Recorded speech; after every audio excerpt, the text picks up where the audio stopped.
அன்பு தமிழ் நெஞ்சங்களுக்கு மெர்சல் கெலாட்டாவின் அன்பு வணக்கம். வாங்க இன்றைய காணொளி இதோ.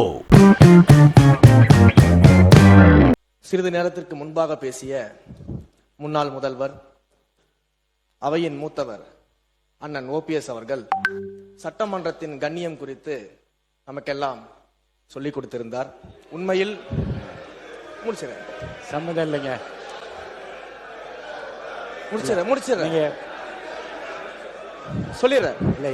அதையெல்லாம் முதல் முறையாக சட்டமன்றத்திற்கு உறுப்பினராக வந்திருக்கக்கூடிய நாங்கள் கற்றுக்கொள்ள தயாராக இருக்கிறோம். அதுல எங்களுக்கு எந்த விதமான ஆட்சேபனையும் கிடையாது. அதே சமயத்தில் அண்ணா சொன்ன கடமை, கண்ணியம், கட்டுப்பாடு என்பதையே தன்னுடைய மூச்சாக வைத்திருக்கக்கூடிய மாண்புமிகு முதல்வர் அவர்களும் அதற்கான கருத்தை இப்போது தெரிவித்து விட்டார். அண்ணன் அவர்களுக்கு சட்டமன்றத்தின் முதல் முறை உறுப்பினராக இருக்கக்கூடிய நான் ஒரு சிறிய வேண்டுகோளையும் வைத்துக் கொள்றேன். இந்த நேரத்தில் எப்படி கண்ணியம் குறித்து அண்ணன் எங்களுக்கு எல்லாருக்கும் சொன்னாரோ, அதே போல தங்கள் கட்சியினுடைய மாண்புமிகு எதிர்கட்சி தலைவருக்கும் சிறிதளவு அதை நீங்கள் சொல்லிக் கொடுக்க வேண்டும் அப்படின்னு நான் கேட்கிறேன். ஏன் அப்படின்னா ஏன்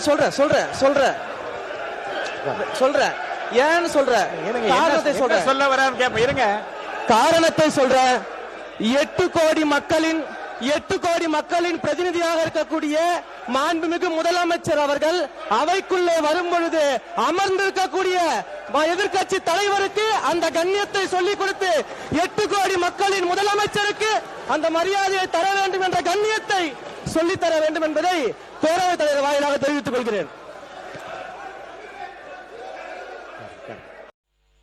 பேரவை உறுப்பினர்களுக்கு திடீரென்று ஒரு விளக்கத்திற்கு நான் விடையளிக்க வேண்டும் என்று அவர் விரும்புகிறார்.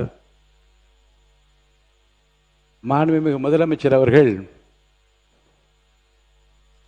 9:30 மணிக்கு அவை கூடுகிறது என்றால், அவை கூடுவதற்கு முன்னாலே இந்த அவைக்கு வந்து இந்த பக்கமாக வந்து பாதி வரை சென்று அவர் வணக்கம் செலுத்துவதை நான் பார்த்து கொண்டிருந்திருக்கிறேன்.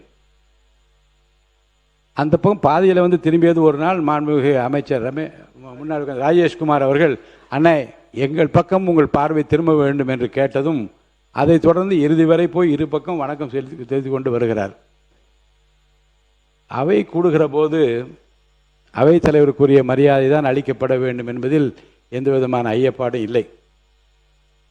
ஆனால் மாண்புமிகு முதலமைச்சர் வருகிற போது அவை கூடுவதற்கு முன்பாக இருபக்கம் அவர் வணக்கம் தெரிவிக்கிற போது நான் பார்த்திருக்கிறேன். முன்னாள் முதலமைச்சர் மாண்புமிகு எடப்பாடி பழனிசாமி அவர்கள் கூட எழுந்து நின்று அவருக்கு வணக்கம் செலுத்தியதை நான் பார்த்திருக்கிறேன். மற்ற உறுப்பினரும் விருப்பப்பட்டவர் எழுந்து நிற்பதையும் பார்த்திருக்கிறேன். இந்த அவையினுடைய கண்ணியமும் மிகச்சிறந்த அந்த பாரம்பரியமும் ஒருவருக்கொருவர் பரஸ்பரம் மரியாதை தெரிவித்துக் கொள்வது என்பது அடிப்படையில், அதுவும் தமிழக சட்டப்பேரவையில் அவரவர்களுக்குரிய மரியாதையை கட்சியும் ஆச்சரியங்களை மறந்து மதிப்பளிக்கின்றால் என்பதுதான் நம்முடைய வரலாறு, நம்முடைய பண்பாடு என்று உங்கள் அனைவருக்கும் தெரியும். எனவே முதலமைச்சர் வருகிற போதோ எதிர்க்கட்சிகள் வருகிற போதோ எழுந்து நின்று மரியாதை தெரிவிக்க வேண்டும் என்பது கட்டாயம் அல்ல. ஆனால் அப்படி தெரிவிப்பது என்பது தமிழுடைய பண்பாடு, நம்முடைய பாரம்பரியம். அந்த கண்ணியத்தை இந்த அவையிலே காப்பாற்ற வேண்டுமா வேண்டாமா என்பதை பற்றி கூட அவர் விருப்பத்திற்கு ஏற்ப நான் விட்டு விடுகிறேன். அதை பற்றி நான் யாரையும் வந்து செய்துதான் ஆக வேண்டும் என்று கட்டாயப்படுத்த முடியாது.